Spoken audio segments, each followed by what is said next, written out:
Javrixx here with 5 tips to improve your city's Skylines playing experience. There are 3 types of industry zones, 2 of them being yellow and the third being offices. I'll focus on offices later. The first type of yellow industry is raw material harvesters. These industries use the natural resources that are provided on the map, which are oil, ore, forestry, and farming. The second type of yellow industry is manufacturing, taking the raw materials and turning them into products for delivery to sale. More on that later too. A simple example is to think of building a chair. First, you harvest the raw logs from your forest industry, turning those logs into wood planks. Then you take those wood planks to your manufacturing industries and turn them into chairs or other furniture. If you don't have raw material industries, that's okay. Your regular manufacturing industries will import the raw materials instead, but this will cause a bit more traffic. More on importing and exporting later. Keep in mind that oil and ore resources are not infinite and will eventually deplete.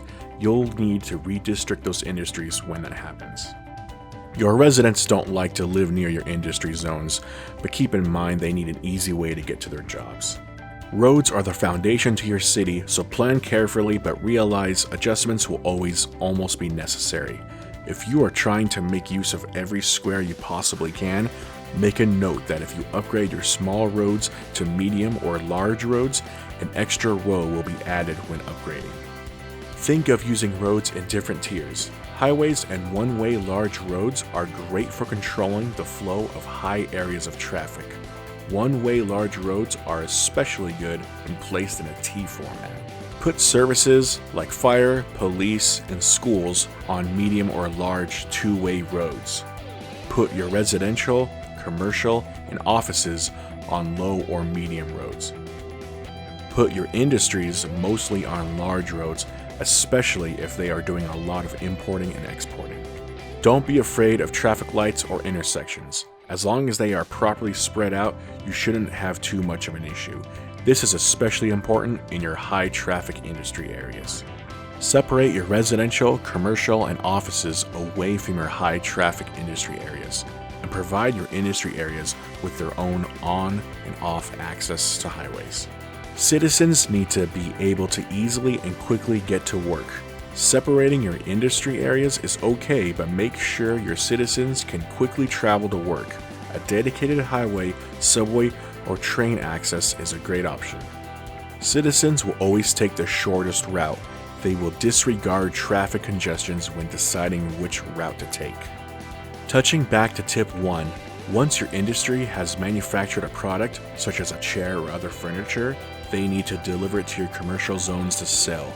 Deliveries from your industry zones are made by delivery vans, so don't worry about banning heavy traffic in your residential and commercial districts. Those vans will still deliver their goods. If you do need to ban heavy traffic, which really just means banning the big colorful industry trucks, select your district and click Ban Heavy Traffic. This option is unlocked once your population reaches 4,600. Again, touching back to tip 1, if you don't have the required raw resource industry zones, your regular manufacturing industry zones will import the raw resources. This is okay, but importing causes more of the big colorful trucks coming from the highway. The same applies with exporting. If you have lots of raw resources and not enough regular manufacturing industry, those goods will be exported out of town. Offices is the third type of industry. Placing offices will lower the demand for your citizens' need for industry zones or jobs. It is important to note that offices produce no goods like your other yellow industry zones, and they mostly exist to provide jobs for your highly educated workers. High-density commercial zones produce a lot of noise. Offices are a great buffer to place between your high-density commercial zones and residential zones. Yellow industry zones need to level up and become high-tech to offer more high education jobs. Make sure your yellow industry zones are happy by placing parks and services near them so they level up. A high educated worker would rather have a high education job than a low education job. So if you start building lots of offices and don't level up your yellow industry zones, your high educated workers will leave those yellow industry zones to work in the offices that offer the high education jobs. Keep in mind that a high educated citizen can still work a low educated job, but a low educated citizen cannot work in a high educated job. The more educated your citizens are, the less garbage they produce.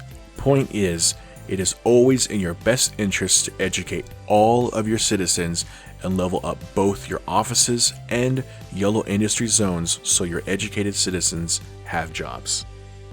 The cargo station does both importing and exporting of goods, so this will help reduce incoming and outgoing traffic on your highways. However, this will generate a lot of heavy, colorful truck traffic wherever you place the cargo station. I strongly recommend placing the cargo station on an out-of-the-way, large one-way road to help traffic flow. Harbors also import and export, and it is also recommended to place it on a large one-way road to control traffic. Your citizens will use your trains, subways, and buses, so make the most of them. Keep your routes simple and efficient. Use trains to connect your districts.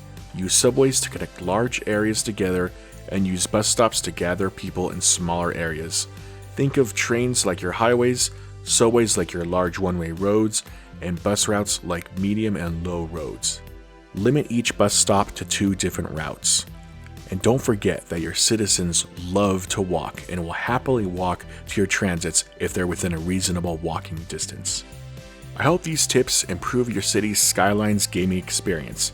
Thanks a lot for watching.